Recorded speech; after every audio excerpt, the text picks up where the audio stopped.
In part 1, you watched Diana stand 30 feet behind her husband in that airport and hear every word he said.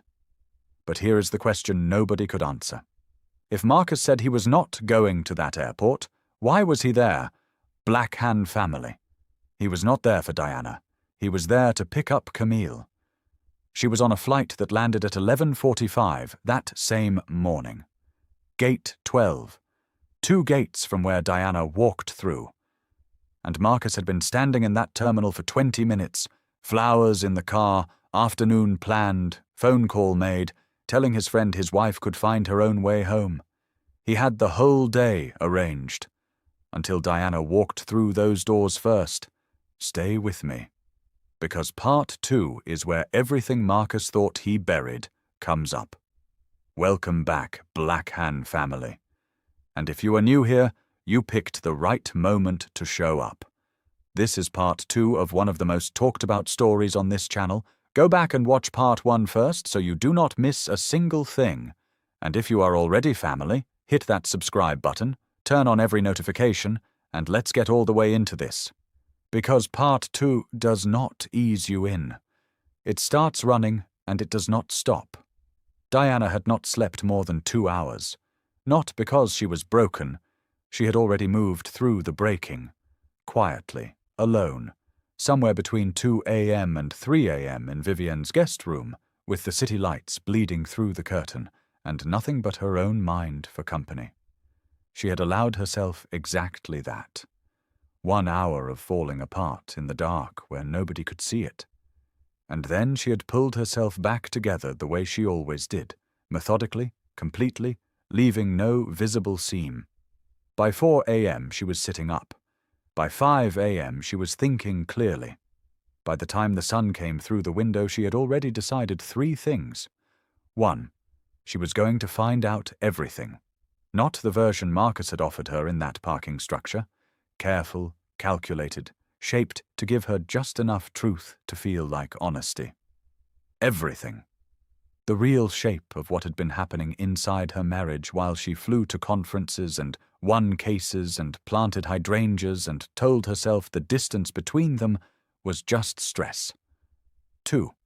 She was not going to do it loudly. She had watched enough people destroy their own cases by leading with emotion. Anger made you sloppy. Sloppy people missed things. And Diana Mercer had never missed a thing in a courtroom in 15 years, and she was not about to start now in her own life. 3. She was going to start with the airport, because the airport had been bothering her since the moment she walked through those doors. Not the phone call. She had processed that, filed it, built her response to it, and delivered it in 6 feet of silence between her and her husband on that terminal floor. What bothered her was the thing underneath the phone call. The thing she had not yet named out loud. Marcus had said he was not coming, but he was there. She had accepted his explanation in the moment, that he had changed his mind, that guilt had driven him there, that he had decided somewhere between her flight landing and her walking through arrivals that he needed to tell her the truth in person. She had filed it under. Plausible. Not because she believed it completely.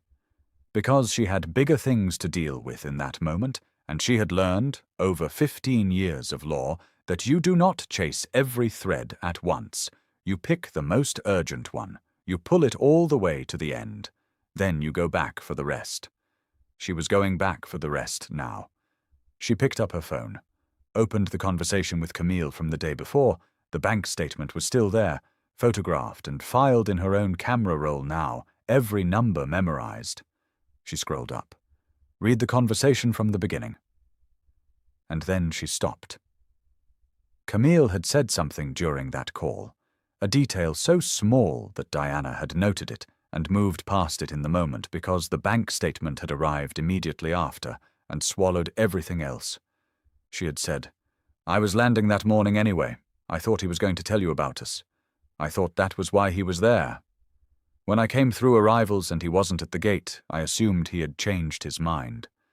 Diana read those words 3 times. Then she set the phone down on the bed. Then she picked it up again. Camille had been landing that morning. The same morning. LAX. And Marcus had been at that airport, not for Diana, who was not supposed to land until 6, but for Camille. He had gone to that airport to pick up the other woman. With the car Diana drove in every day. Parked in the structure where he had later sat and confessed a name like it was the worst thing he had done. It was not the worst thing he had done. The worst thing he had done was stand in that terminal, phone to his ear, telling someone his wife could take a cab, while he waited for the woman he was taking home instead. Diana sat with that for a long moment. The way she sat with things that were too large to react to immediately. She gave it its full weight, let it land completely. And then she did what she always did when something landed that hard. She turned it into a question. Not, how could he? She was past that. Not, why didn't I see it? She had seen enough. The question she turned it into was the only one that mattered now. What else do I not know yet? She got dressed. Cream blouse, tailored black trousers, the black blazer she wore when she needed to feel like herself. She pulled her hair back. She looked in the mirror for exactly 3 seconds, not out of vanity, out of habit. She always checked herself before walking into something that required her to be completely present. She was about to call Camille back. Not because she trusted her, she did not trust Camille. Trust was not the point. The point was that Camille was the only other person who had been inside the reality of what Marcus had built, the version of their life he had been constructing in secret, and she was the only one who had pieces of that reality Diana had not yet seen. 2 women on opposite sides of the same lie, and one of them was an attorney. She dialed. Camille picked up on the second ring, like she had been waiting. "I need to ask you something," Diana said. No greeting, no preamble. "And I need you to answer me exactly. Not the version that makes you look better, not the version that manages the situation. Exactly." A pause on Camille's end. "Okay?" she said. "You said you were landing that morning. The same morning I came back from Chicago. You said Marcus wasn't at the gate when you came through arrivals." "That's right. What gate?" "Gate 12. Diana closed her eyes. Gate 12. 2 gates from Gate 14, where she had walked through at 11:42 a.m. with her carry-on and her husband's voice in her ear. 2 gates, 3 minutes of walking. If Diana had gone to the bathroom before leaving the terminal, if her bag had taken longer at security, if she had stopped for water, they would never have crossed paths.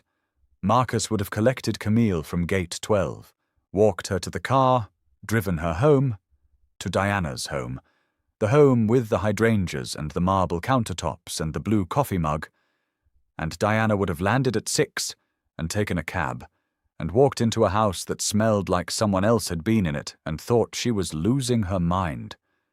That had been the plan. That was what her husband had arranged. "Camille," Diana said. Her voice had not changed at all. "Did Marcus know what time my flight landed this morning?" Silence. "He knew," Camille said quietly. "He told me. He said your flight was at 6 and we had the whole day." The whole day. Diana stood at Vivienne's window, Los Angeles below her, wide and golden and completely indifferent.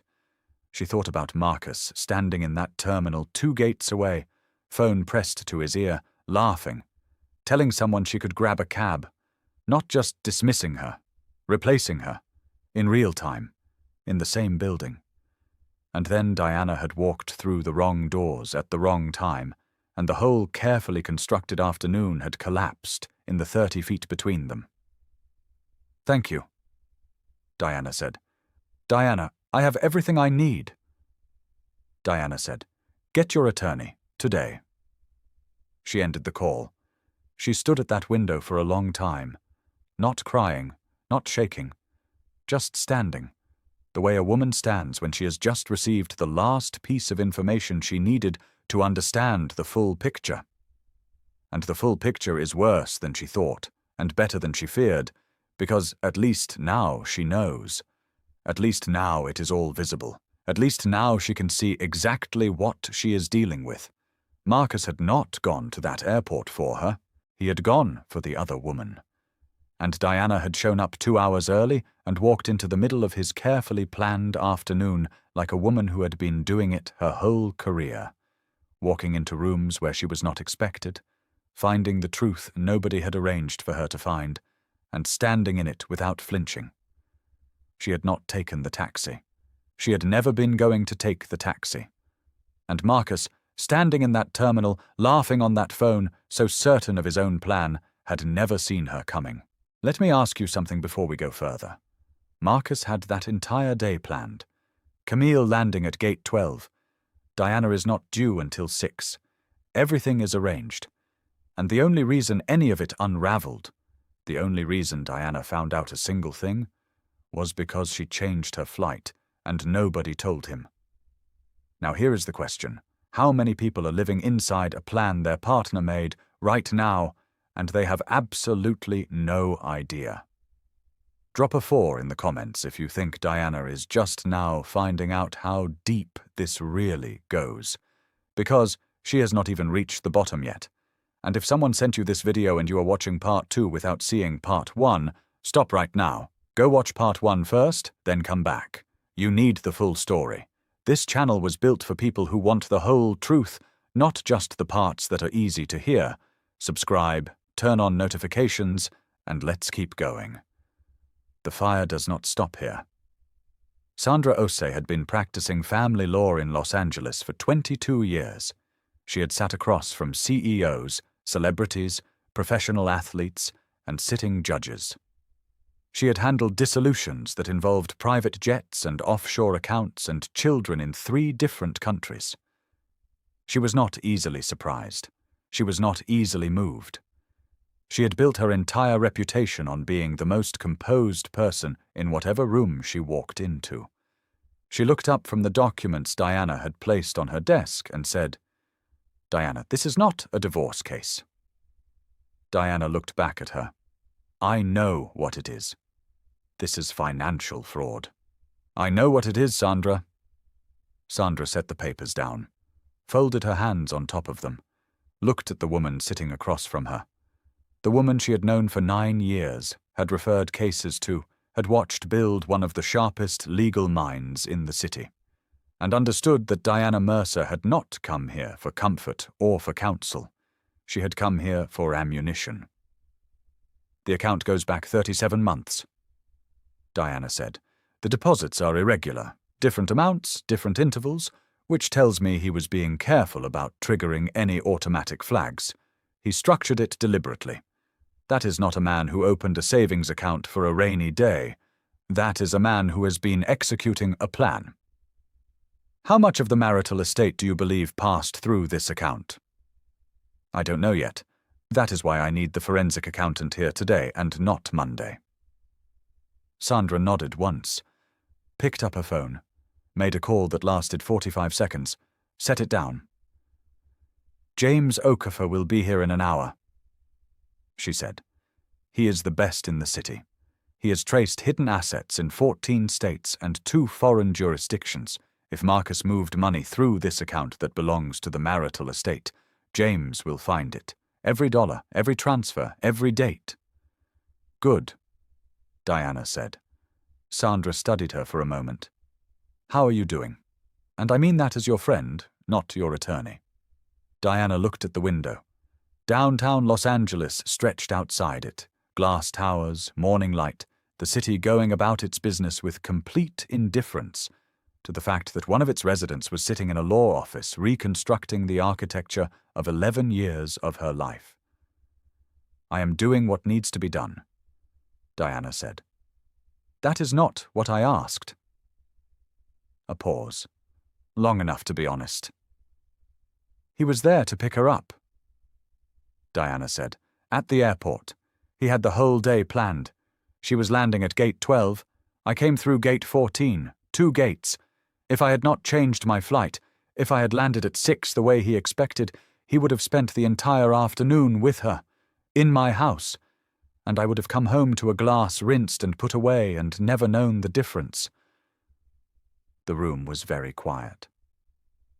He planned it that carefully. Sandra said, "Not a question." He planned everything that carefully. Diana said, "That is what I keep coming back to. This was not a man who lost his way. This was not a man who made a mistake and did not know how to come back from it. He was meticulous. The account, the timing, the story he told Camille about our marriage being over, all of it was constructed. I was living inside a structure he had been quietly building around me for 3 years, and I did not see it." She said that last part without flinching, because she had decided, somewhere in Vivienne's guest room at 3 a.m., that she was not going to add self-blame to the list of things Marcus had cost her. She had not been naive. She had been trusting. Those were not the same thing. Naive was a flaw.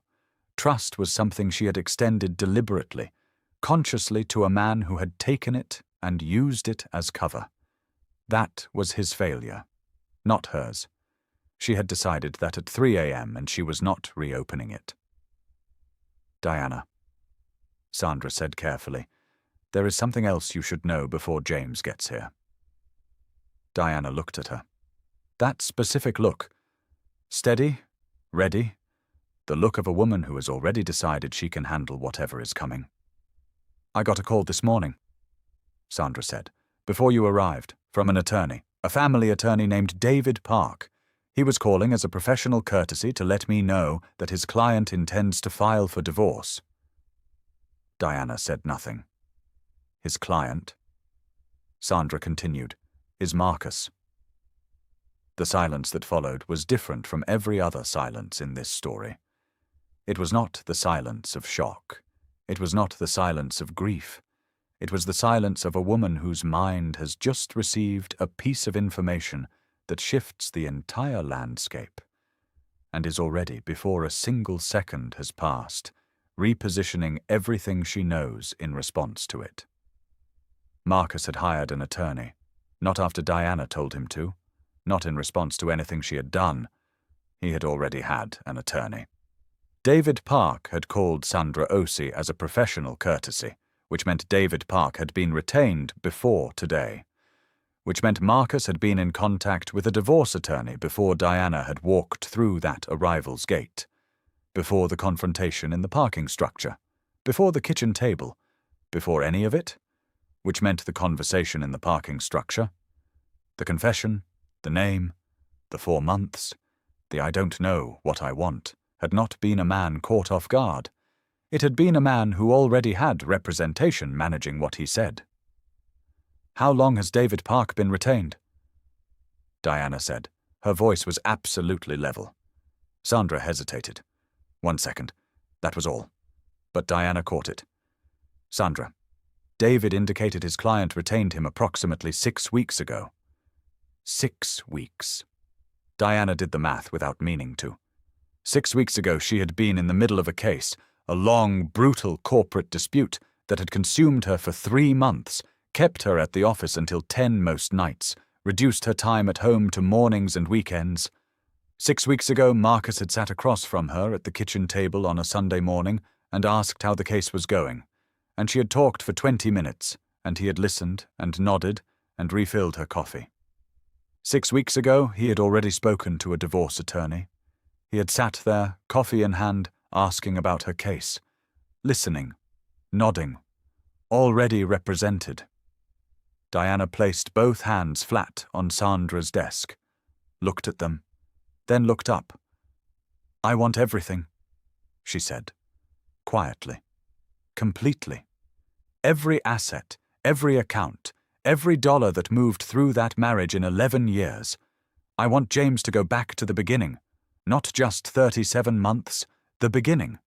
And I want to know every single thing Marcus has discussed with David Park before I say another word to my husband." Sandra was already writing. "And Sandra," Diana said. "Yes. Tell David Park that his client's offer to file first is noted." She picked up her bag. "Tell him Diana Mercer says..." Go ahead. Sandra looked up from her notepad. Diana was already standing, already composed, already 3 steps ahead of a man who had spent 6 weeks thinking he was the one with the plan. She had been an attorney for 15 years. She knew exactly what it meant to let the other side file first. It meant they showed their hand, and she got to respond. Before we go any further, I need you to sit with something. Marcus had a divorce attorney 6 weeks before Diana found out anything. 6 weeks of sitting at that kitchen table. 6 weeks of saying good morning. 6 weeks of making her coffee exactly right. All of it, while already represented. Now I want you to ask yourself honestly, is Marcus just a cheating husband? Or is he something else entirely?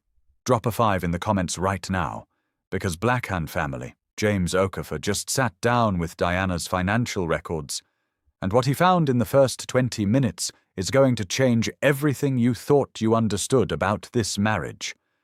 And Camille, the woman you have been waiting to hear from since part 1, is about to walk back into this story in a way nobody is going to see coming. Blackhan Family, if you are still here from part 1, you already know this channel does not do anything halfway. If you are new, welcome. You are watching one of the most talked about stories on this channel right now, and it is only getting deeper. Subscribe, turn on that notification bell, and do not move. Because Batch 3 is where everything, and I mean everything, lands at once.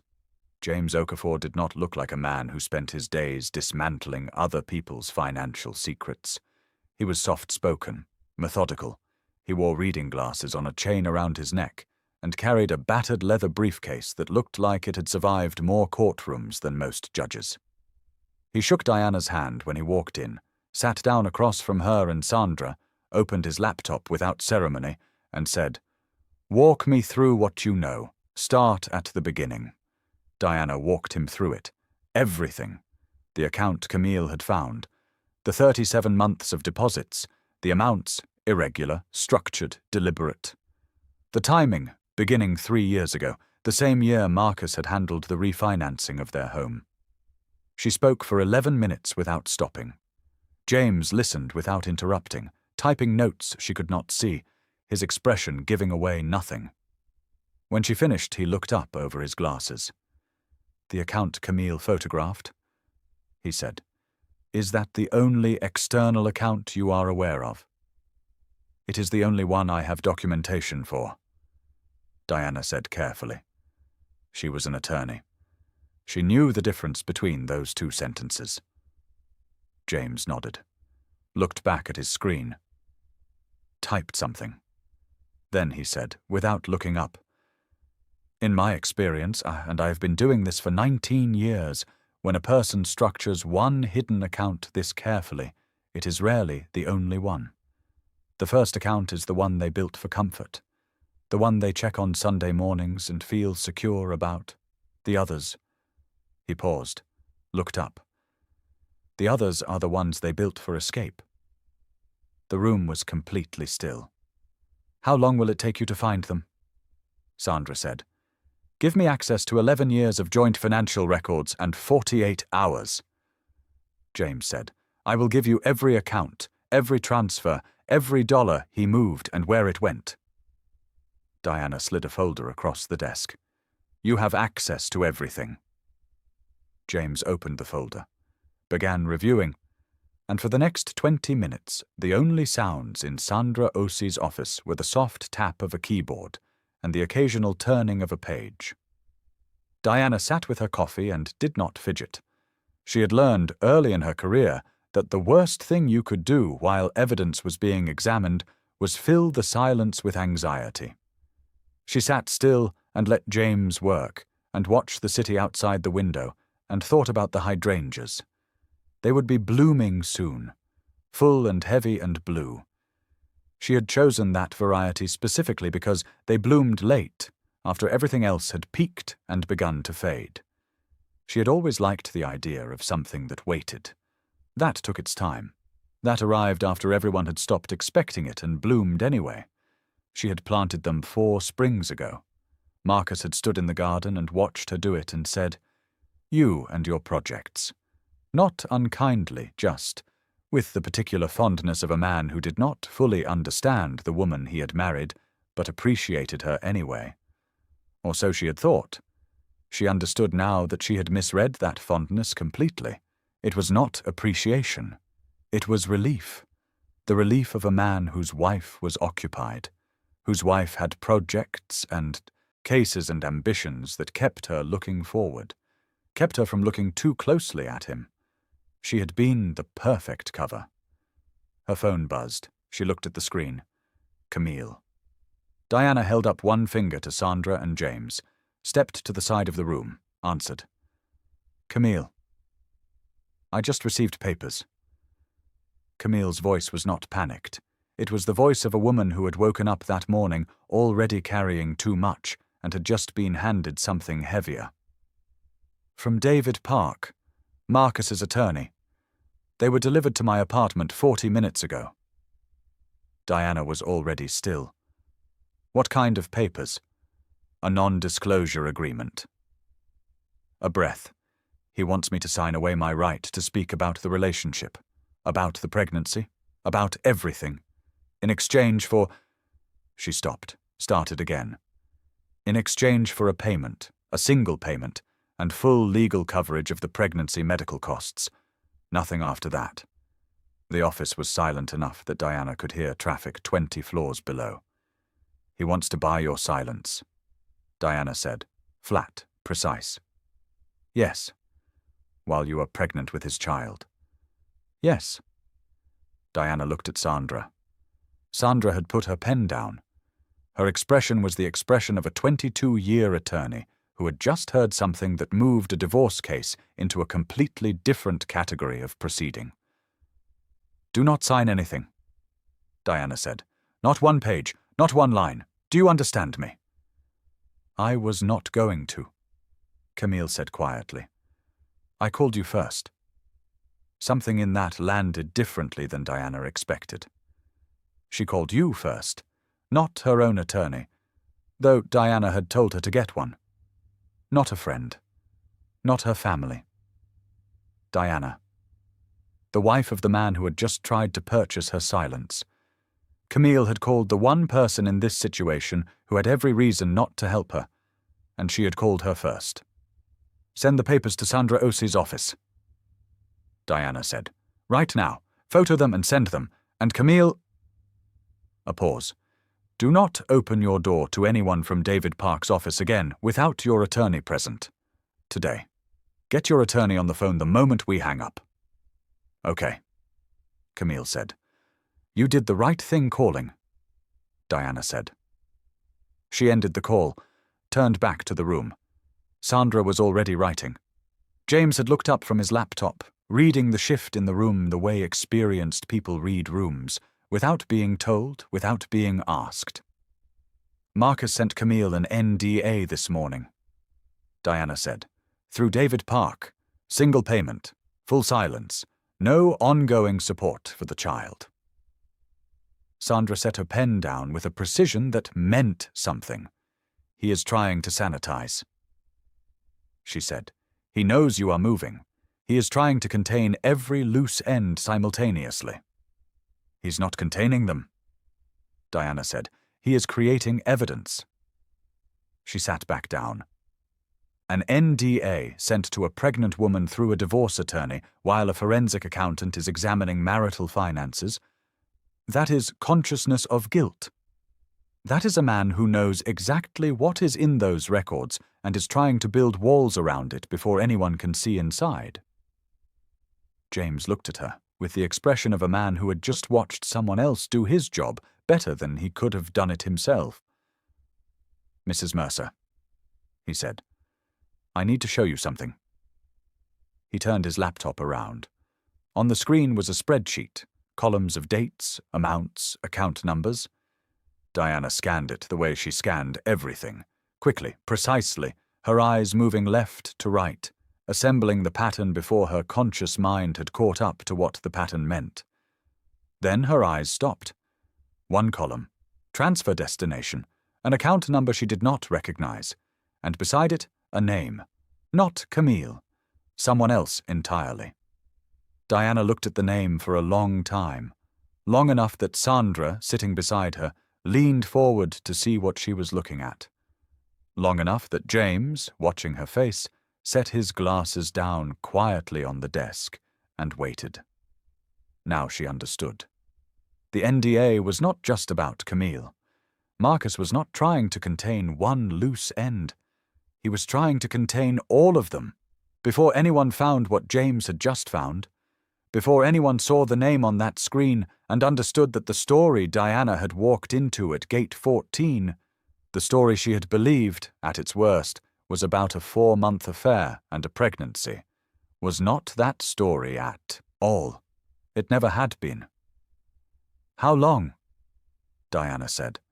Her voice had not changed. It never changed.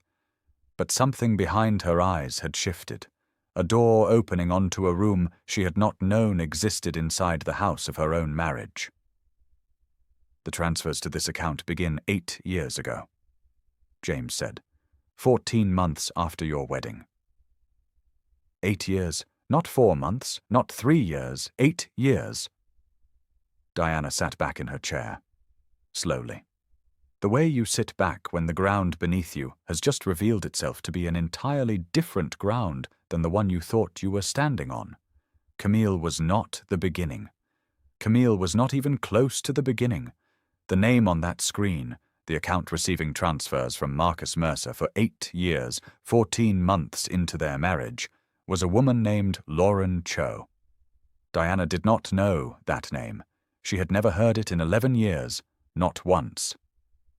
"Find out everything about her," Diana said. Still steady, still controlled. The voice of a woman who has just discovered that the case she thought she was building is not the case at all. That the real case is larger and older and goes back further than anything she had prepared herself for. "Already running it," James said. Sandra reached across and put her hand over Diana's. Diana looked at their hands. Then she turned her hand over and held Sandra's for exactly 3 seconds. Then she let go. "Pull everything on Lauren Cho," Diana said. "And James," she looked at him directly, "whatever you find, I want to know all of it, not the manageable version, all of it." James held her gaze. "Mrs. Mercer, in 19 years, I have never given a client anything less than all of it." "Good," Diana said. She picked up her coffee. It had gone cold. She drank it anyway. Outside Sandra's window, Los Angeles kept moving, indifferent, relentless, wide. Somewhere across that city, Marcus Mercer was in a room with David Park, sending NDAs, building walls, counting on the version of Diana he had always known. The patient one, the trusting one, the one who gave grace and asked nothing in return. He did not know about James Okafor. He did not know that Camille had called Diana before she called anyone else. And he did not know, could not have known, sitting in that office building his walls, that the woman he had spent 8 years underestimating had just found the thread that unraveled everything. All of it. From the beginning. Lauren Cho was 34 years old. She lived in a 2-bedroom condominium in Silver Lake, purchased 4 years ago, James noted, in cash. She worked as a private art consultant. She had a website, a modest social media presence, and no public connection to Marcus Mercer that a standard search would reveal. She was quiet, careful, the kind of person who did not leave footprints. But James Okafor was not a standard search. "The condo," James said. "The cash purchase. I ran the title." He looked at Diana over his glasses. "The funds originated from a shell account linked to a property management company registered in Delaware. That company has one director." A pause. Marcus Mercer. Sandra set down her pen. Diana did not move.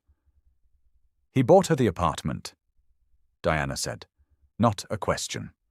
A statement. The flat, airless delivery of a woman assembling facts into a structure she can stand on. 4 years ago, cash equivalent, routed through 2 entities to obscure the origin. James took his glasses off. "Diana, This level of structuring does not happen accidentally. This was planned by someone who understood financial instruments well enough to layer them. Either Marcus did this himself or he paid someone who did. Marcus has an MBA, Diana said quietly. Corporate finance. He spent 6 years in structured investment before he moved into account management. The silence that followed was the kind that arrives when the last piece of a puzzle drops into place, and the image it reveals is nothing like what anyone was expecting. This was not a husband who had strayed. This was not even a husband who had been planning to leave. This was a man who had built a second life, completely, deliberately, with the same precision and patience he had brought to every financial structure he had ever constructed professionally. He had applied his expertise, the expertise Diana had supported him through, had celebrated with him, had built their life around, to building something that ran parallel to that life, invisible, funded, sustained. 8 years. Lauren Cho had been living in a home Marcus paid for, 4 years ago, 8 years into whatever this was between them, which meant that for 4 of the 11 years Diana had been married, there had been a woman across the city living inside a life Marcus had constructed and financed with marital assets, with money that was partly Diana's. That was the thing that landed differently than everything else. Not the betrayal. She had processed that, filed it, built her response to it. It was the money, her money, the inheritance from her grandmother that she had seeded the joint investment account with, the bonuses from cases she had won at 11 p.m. and midnight and 2 a.m., the years of building, all of it flowing, some portion of it, some carefully extracted portion, into a life for a woman whose name Diana had never heard. She thought about her grandmother, 81 years old when she died, hands worn smooth from decades of work, who had pressed Diana's hands between hers in a hospital bed and said, "You build something that lasts, baby. You make sure it is yours." Diana had thought she was doing exactly that. "I want to know everything Lauren Cho knows," Diana said. Sandra looked at her carefully. "Diana, I am not going to confront her," Diana said.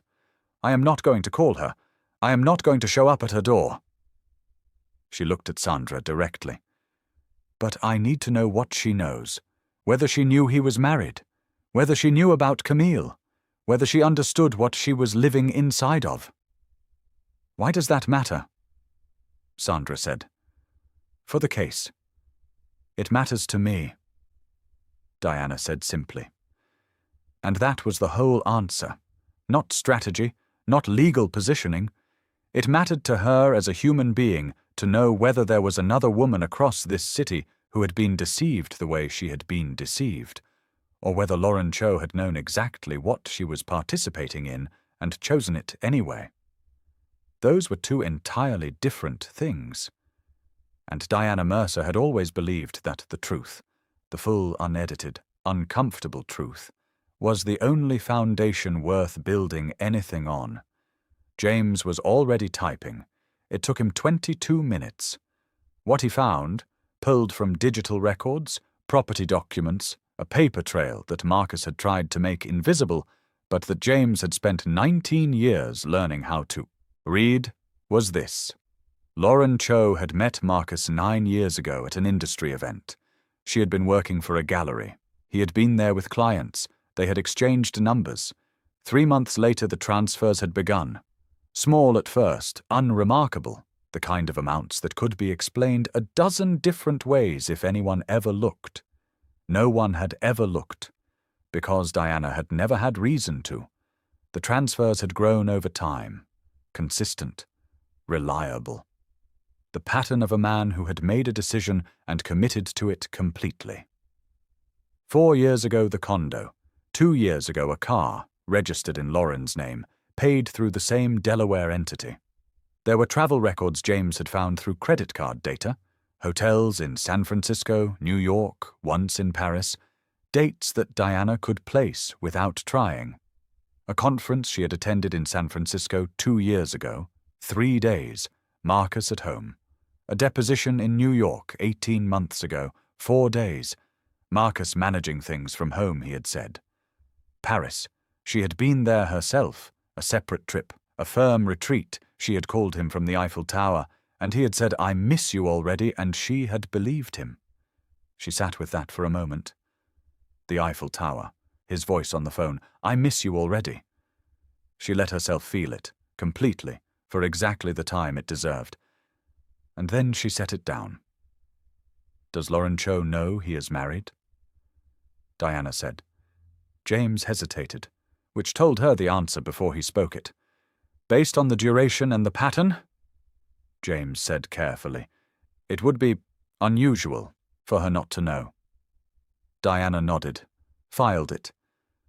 "Does she know about Camille?" Diana said. "That I cannot determine from records," James said. Diana was quiet for a long moment. She was thinking about something specific, the particular geometry of what Marcus had constructed. Lauren for 8 years, Camille for 4 months, Diana for 11 years, 3 women in 3 different configurations, each one knowing a different version of the same man. Each one operating inside her own portion of a reality he had built and maintained, with the same methodical patience he brought to everything. He had not been living a double life. He had been living 3, and he had managed all of them, simultaneously, carefully, for years, because he was good at it. Because he had built the financial infrastructure to support it. Because he had chosen a wife whose ambition kept her looking forward, and whose trust kept her from looking sideways. Diana stood up, walked to Sandra's window, stood there looking at the city the way she had been looking at it her whole career, as a place full of stories that had not finished telling themselves yet. Cases that looked one way from the outside and another way entirely once you got inside them. Truths that waited, patient and complete, for the person willing to look closely enough to find them. She had spent 15 years finding other people's truths. She had just found her own. "James," she said, still looking at the window. "Yes. I need you to compile everything into a format that can be submitted as evidence. Every account, every transfer, every property, every date. I want it clean, sourced, and airtight. I will have a preliminary report by tomorrow morning." "Sandra," Diana said. "Yes.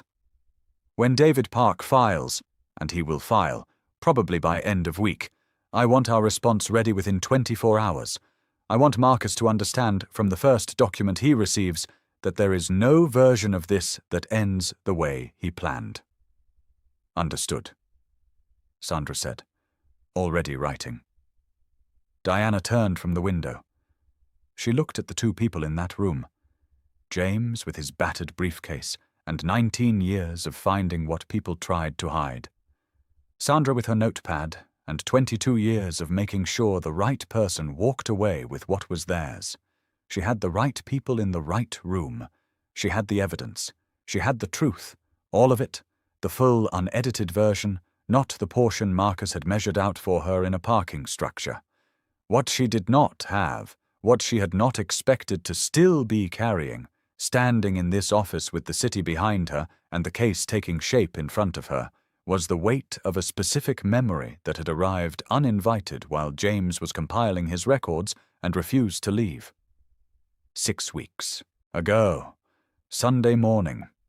Marcus at the kitchen table, refilling her coffee, asking about her case, listening, nodding, already represented, already planning. She had looked at him across that table and felt something she had mistaken, at the time, for the particular ache of a marriage going through a difficult season. The specific loneliness of 2 people who love each other and have somehow stopped reaching. She understood now that what she had actually felt, what her instincts had been trying to tell her for longer than she had admitted, was the absence of someone who had already left. Marcus had not been going through a difficult season. He had already gone. He had just forgotten to tell her. She picked up her bag, her keys, her phone. The same 3 things she always picked up when she was done with a room and ready to move to the next thing. She was ready to move to the next thing. But as she reached the door of Sandra's office, hand on the frame, City behind her through the window, the whole weight of what she now knew arranged quietly inside her like a case she was about to try. Her phone buzzed. She looked at the screen. Unknown number. Los Angeles area code. Not Camille's number. She had that saved now. This was different. She looked at it for one full ring. Then she answered. The voice on the other end was not one she expected. It was not Marcus. It was not Camille. It was a woman whose voice was steady and warm and completely unfamiliar, and who said, without introduction, without apology, in the tone of someone who had been rehearsing this moment for a very long time. Mrs. Mercer, my name is Lauren. I think it is time we talked. Diana did not say anything for 3 full seconds.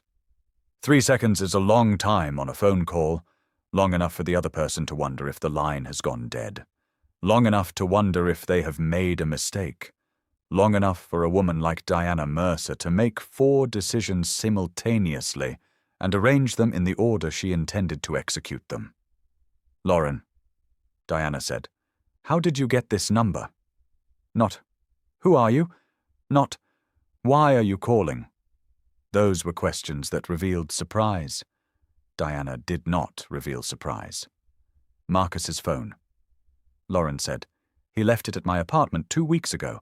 He came back for it the same day, but... A pause. I had already gone through it. Diana absorbed that. Filed it.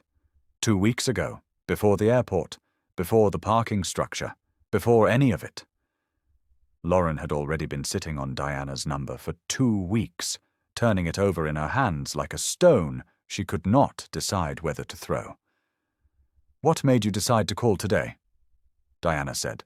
I saw the car. Lauren said. Yesterday morning, parked outside my building. His car. Your car, I suppose. I know it because he drove it here, many times. A breath. It was not Marcus in the car. It was someone I did not recognize, and they were there for 2 hours. James Okafor looked up from his laptop. Diana met his eyes. He had not sent anyone to Lauren's building. Diana had not asked him to, which meant Marcus had, which meant Marcus knew, or suspected, that Diana was already moving, that she was already building something, and he had sent someone to watch Lauren, whether to warn her, whether to manage her, whether to make sure she stayed in the version of events he was constructing with David Park. Diana turned back to the window. Her voice did not change. Lauren, I am going to ask you something, and I need you to understand. I am not asking as Marcus's wife. I am asking as an attorney who already has the financial records and simply needs the human truth to go with them. Silence on the other end. Did you know he was married? Diana said. The pause that followed was not the pause of someone deciding whether to lie. It was the pause of someone who has been carrying a truth for a long time and has finally been asked to put it down. Not at first. Lauren said. For the first year I did not know. He told me he was separated, that the divorce was in process, that it was just paperwork. Her voice was steady, but something underneath it was not. The specific unsteadiness of a person who has rehearsed composure but is feeling the edge of it. And then I found out, not from him, from a photograph, a mutual acquaintance, someone who knew you both. I saw it at an event and I knew immediately. When? Diana said. 7 years ago. 7 years. Lauren had known for 7 of the 8 years. She had known and she had stayed. Diana let that land without judgment, not because she did not feel it, but because judgment was not the tool she needed right now.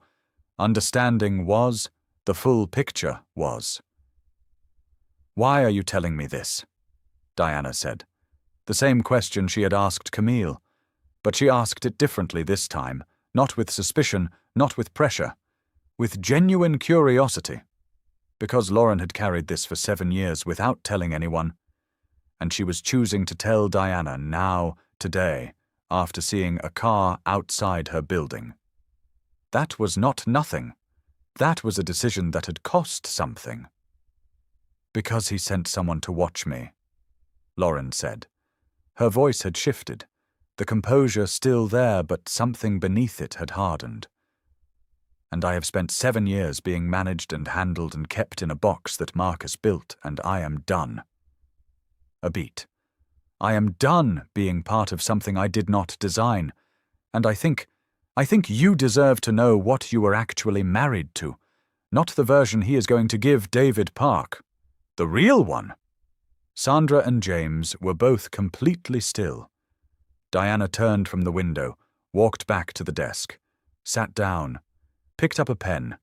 Not because she needed to write anything, James was already recording, but because holding something grounded her, kept her hands from showing anything her face was not going to show. Tell me, Diana said, and Lauren told her. It took 47 minutes. Diana did not interrupt once. What Lauren described was not a romance. It had started that way. She was clear about that.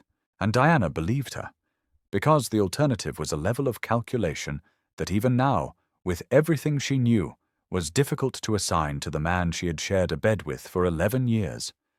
It had started as something real. And then Marcus had made a choice, not to leave Diana, not to tell the truth, not to end anything, but to maintain, to sustain, to keep everything running simultaneously because the alternative required him to give something up, and Marcus Mercer, it was becoming increasingly clear, did not give things up.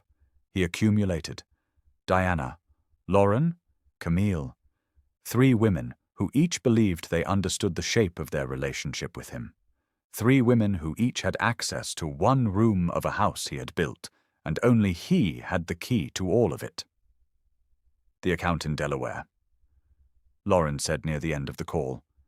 The property company? I did not know about that until 8 months ago. He told me the apartment was mine, a gift, no strings. I believed him. And then I found the registration documents in a drawer, and I understood what it actually was. What did you understand? Diana said. That it was not a gift. Lauren said quietly.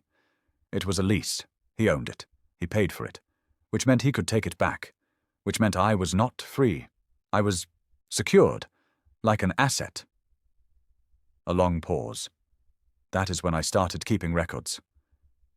Diana's pen stopped moving. What kind of records? She said. Everything.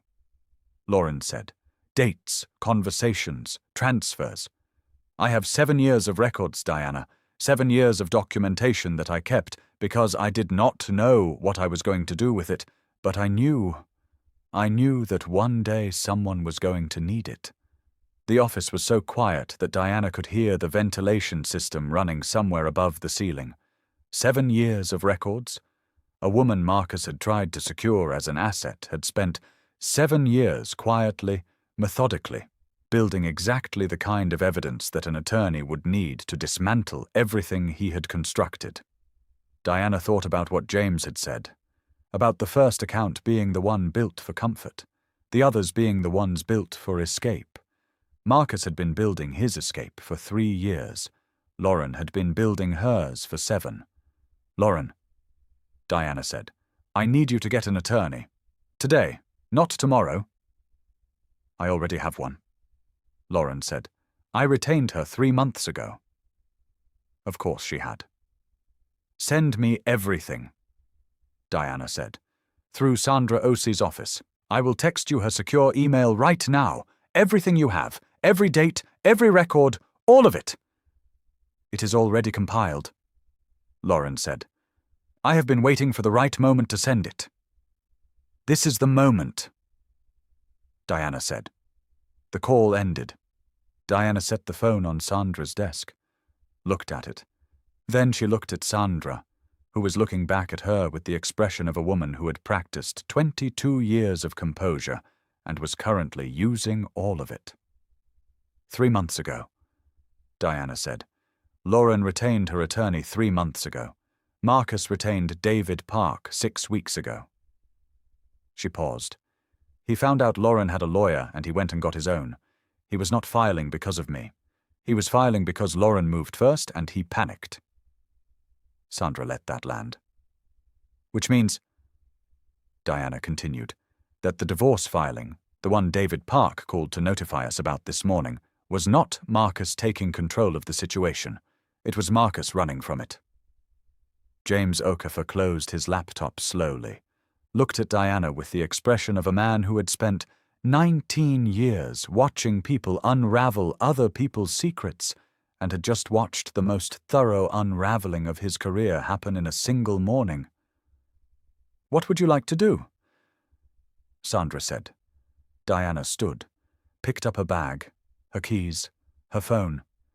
She walked to the door of Sandra's office, stopped, turned around. "Marcus is going to file by end of week," she said. "He is going to walk into that filing thinking he is the one driving, thinking Diana is somewhere behind him, reacting, catching up." She looked at Sandra steadily. "I want our counterclaim ready before his filing hits the court. I want James's full report attached. I want Lauren's 7 years of records submitted as supplementary evidence. And I want it all filed," she paused, "tomorrow morning, before he wakes up." Sandra was already on her phone. Diana walked out of the office, through the reception area with its glass walls and its city view, into the elevator. She stood in it alone as it descended, 22 floors, the city dropping away above her, and she allowed herself, for exactly the duration of that ride, to feel the full weight of everything she now knew. 11 years, 3 women, 8 years of Lauren, 4 months of Camille, and 1 wife who changed her flight and walked through the wrong doors at the right time and refused, from the moment she lowered that phone in the arrivals terminal, to accept any version of the truth that was less than all of it. The elevator reached the ground floor, the doors opened. Diana walked out into the Los Angeles morning, into the light, into the noise, into the city that had held her whole life and was still, in every way that mattered, hers.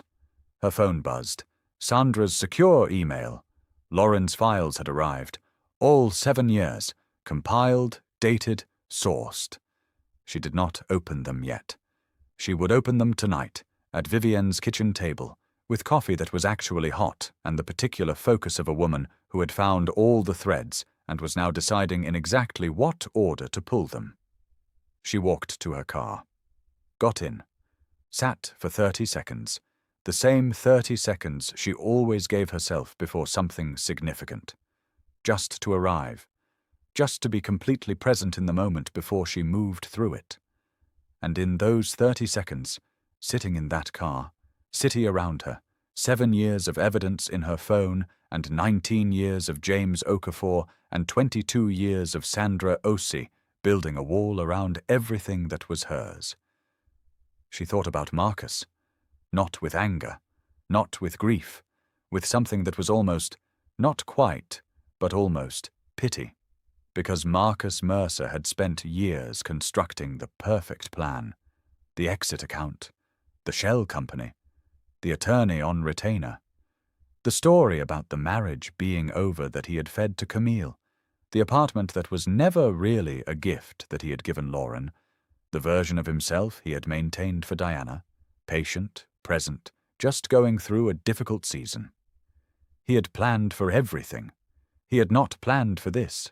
He had not planned for the flight change.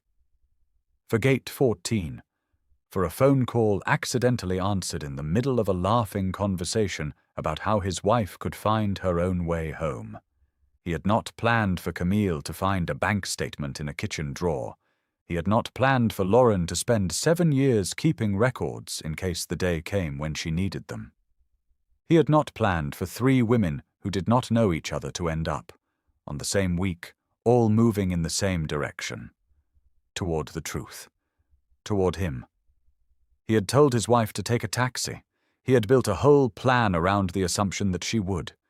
And Diana, who had never, not once in 15 years, accepted the version of events she was handed without examining it herself, had changed her flight, walked through those doors, and stood 30 feet behind the man who thought he had everything managed and heard every word he said. He had no idea she was already there.